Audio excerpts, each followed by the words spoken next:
پیشکی خونده نمیتونه. باقی مونده نماز قطعی امام میخونه. امام که سلام داد وجدت میکنه که سلام دیدیم شنبه تکیمه بود و با سجده سودا کلا امام نباشه. بعد میخیزه مسبوق خونش ده. فهمیده؟ در مسبوق خونه مثل منفرید میخونه. یعنی در ده رکعت اول قرائت برای او را فرض است. در ده رکعت اول در هر با فاتحه زم کردن سوره واجبه براش. اگر ما بودو ترک واجب کرد سجده سهو واجبش بشوه. عموما قرائت نکنه نمازش فاسد میشه، نماز را سر میخونه. مسبوقانه را بعد سلام امام بعد میخیزه تمام میکنه. یعنی مسبوق قرائت داره، حتما قرائت شما میکنه در صورتی که لاحق قرائت نداره. این حضرت قصد نیتش همیه برای شما را صد دعا کرده پیشنهاد کرد. گفتم کروچون یا سوالش همین مسئله دوملو در جنازه آمدن که 4 تکبیره کو برکت تکبیر آخر دایره کو نیت کرد بعدی که امام سلام داد بعد خودش استقبالی به صورت 3 بار تکبیر بگن بشن. در جنازه هر تکبیرش یک رکنه، یعنی تکبیرهای جنازه فرضند، همه 4 تکبیر. اینا مثال در جنازه اومده که نماز رفته است، تو میای نیت میکنی و خالصانه لله تعالی قرار میستی. امام که الله اکبر گفت ترم الله اکبر میگوید تحریمت میبند. اینا بالفرض همین الله اکبر گفتی تحریمه را بستی که امام سلام دادو. پس معلوم میشه که تو مسبوق به 3 تکبیری، 3 تکبیر نگفته. 3 بار الله اکبر الله اکبر الله اکبر میگی به سلام میدی. نه که اگر اومدی که اولی نماز اومدگی خشت به گپ شید به یگون کاری دیگه شید این امام شستری کلا که سر کرده است مثال تکبیر گفته است دیگه امام اجداد نمیکنی که تکبیر دیگه برای تو اولی نماز همونجا بدی که تو تکبیر تحریمه را میگویی خودت الله اکبر را میگویی در نماز داخل میشه. اما اگر ندونه که امام در فجوای مسبوق حساب میکنی.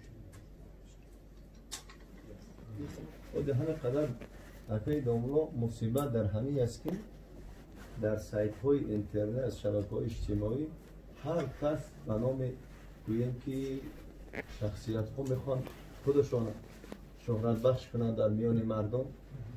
بعد اکای دوملو خوب گفتن که از این هیچ بهره گرفتگی نیست. حتی خود همون دین را نمیدونن، ایمان را نمیدونن، شخصیت مسلمان را خودش نمیدونن کی است، لیکن از اسلام بعضی چیزها را گپ میزنن. بعضی گویم که حدیث ها میبیارن نمیدونم حدیث صحیح است یا حدیث ضعیف است. ولی در حدیث های بعضی ساخته را این روز هم یک نفر خانه آمد برآمد گفت من یک چیز پرسیدم گفت حب الوطن من الایمان. همین را از بسیاری عالما فهمیدم که همین حدیث است. همین حدیث باشه گفتن که ما ندیدیم در احادیث همین خیلی با همین لفظ حدیث را ندیدیم، لیکن به همین معنا هست در حدیث ها، لیکن به این لفظ حدیث نیست. همه چیزها را مردم گویم که قبولش میکنن. یک انسانی که گفتن که سر میبر بسیار آدم بود بعد فکر میکنن همه اهل علم است. بعضی هاشون میبرن از یک کتاب فضایل یک چیزی را میخونن. این روز همه قدر زیاد شده به دیگر گویم که زبان ها ترجمه کردن میگیرن یک چیز را میخونن میبرن همه را گپ میزنن. همین حضرت حب الوطن من الایمان قریب که در همه همین نسخه‌ای که در خطبات داده میشه اونجا به نام حدیث گفتیان میگیرن حدیث خود میخونن. لیکن کما که گوره تحقیق کنه مثال کسی که همین بار اول شنیده است شبهه داره، اگه شبهه در باب عقیده خیلی خطر داره.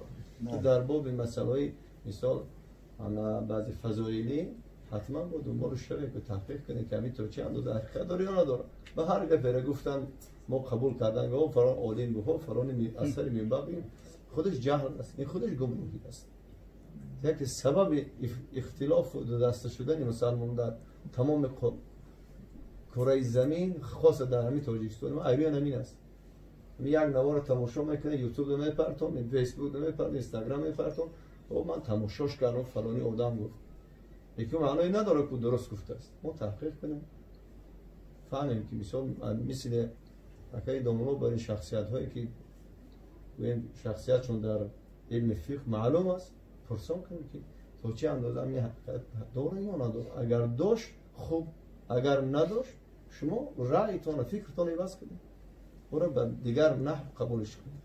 مقصد همین است. هر چیز کسی که میگوید ما قبولش کنیم این علاقه راهی ضلالت و گمراهی را خدا اختیار کرده، کسی را مجبور نکرده است. همه خیلی نیسته از اگه دامون 100% ماشاءالله.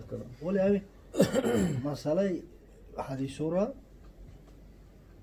همین مثلا صوفیه و عارفه یا پروای اسناد حدیث ندارن او چی است حکمش چیه. بعضی حدیث هایی هست که در بین صوفی و عارفه رایج است. در مثلا علم حدیث اگر بگیرید اون حدیث موضوع است، یعنی حدیث بافته و ساخته و دروغ است. یکی هم حدیث ها این همه حدیثه که اولی دوبلا گفت که حب الوطن من الایمان، اینا بیشتر عارفه استفاده میکنن نه که او وطن اساسی حساب میکنن.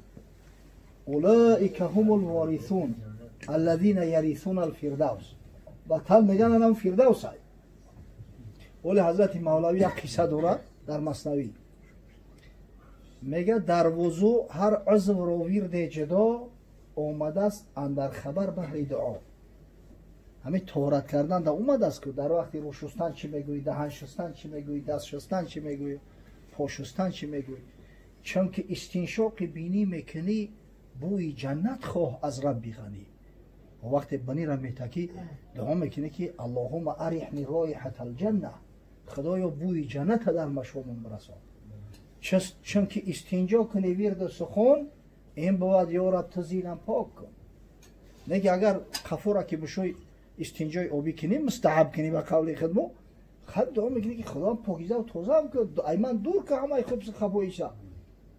میگه آنیا که در وقت استنجا بگفت که مرا با بوی جنت دار جفت.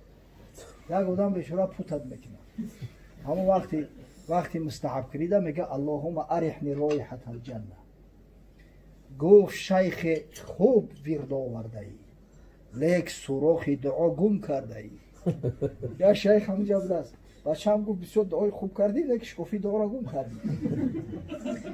این دعای ورد بینی با چون ورد بینی را تو آوردی بکن. رایحه جنت زبینی یافت حور، رایحه جنت که آید از دو بور. بچه بوی جنت های بینی ایش میگینی. بوی گل بحری مشام است ای دلیر، جای آنبو نیست این سوراخی زیر. گل بروی بینی ایاخی مقصد. و حضرت میگذاره میگه همچنین حب الوطن آمد درست. تو وطن بشناس ای خوجا نخست. انا می حب الوطن هم میشته در سرت بگی میگه این وطن مصر و عراق شام نیست. این وطن شهر است که را نام نیست. گر وطن خواهی گذرزان سوی شط. این حدیث راست رو کم خون غلط با حضرت های تری میگم. اما واقعا بگیری در موضوعات الکبرای علی و خروی اومده گه همیوخی حدیث میگه حدیث به همین لفظ موضوعه. اگر چند معناش درسته حقیقتا وطن یک محبت داره.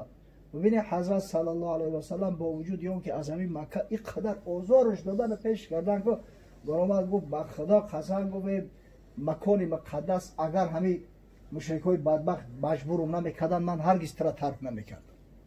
ایرابی ولی میونی همین ائمه اربعه اگر بگیریم در مسئله همین فضیلت اماکن 3 نفر امام اعظم ابو حنیفه، امام شافعی، امام احمد ابن حنبل همیشه مکه را بر مدینه ترجیح میتن.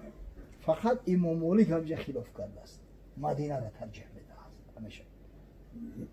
این حضرت امتحانی وطن جایی است که محبت داری آموخته شدگی عادت کردگی، نه که این معنای او را نداره که بعد یک چیزا با پیغمبر نسبت بدی و ای زبان پیغمبر یا دروغ بگوی.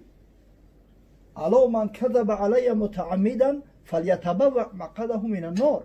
حضرت میگه آگاه باشه کسی بر من دروغی را میبنده با دست خودش جایگاهش در دوزخ تیار کرده است. ولی هم بعضی از علمای علم حدیث بسیار متشددن، هر چی را قبول نمیکنن، به حد سخت گیری میکنن. یکی از همونا علامه ابن جوزی ای. ابن جوزی همین میگه حدیث متواتر لفظی فقط یک دونه ای. اگر چنده که بسیار هستن نگی حضرت گفته است که همین متواتر لفظی یک تا ای. همین حدیث من کذب علی متعمدا فلیتبوأ مقعده من النار. این بسیار جدیه. بعدم بزرگا و علمایی که همون علمای علم حدیث میگفتن که کسی که دانسته قصداً با پیغمبر صلی الله علیه و سلم دروغ را نسبت بده کافر میشه. میگن که دیگه هم عجیب زمانشی است. یک آرتیست هم میبینی دعوای دختری کرده است، یک ژورنالیست دعوای ملوکی کرده است. هر کس کاری خچه نکنه اگر عالم خراب میشه. اما خدا رحمتش کنه خطیب بغدادی سبب تقلید و مذاهب به وقت شرح میده میگه امکان نداره که همه محقق شود. اگر همه را بگیم که ای مأخذ اصلی شما دلیل بکوی بیوه، مگر هم که همین بیچاره در دستش قرآن و صحیح بخاری بگرده یا عمر، زراعت تلف میشود، کار و پور و هنرمندی تلف میشود. مردم فقط باید همین در طلب علم باشن، ای پشت علم باشن. در صورتی که در جامعه خیلی نمیشود زندگی. متخصصای همه هر صاحب و همه دختر شده میتونه نمیتونه. یک کس میگه که الله همین ملوگی کسبه یا نه؟ ملوگی کسبه یا نه؟ ای بچه معلمی کسبه او کسبه ملو معلم نیسته درس میتکو. یوریستی کسبه او کسبه همون ملو یوریست نیسته مسئله شرعی را شرح توضیح میتکو. همین هم کسبه گپا یاد گرفتیم.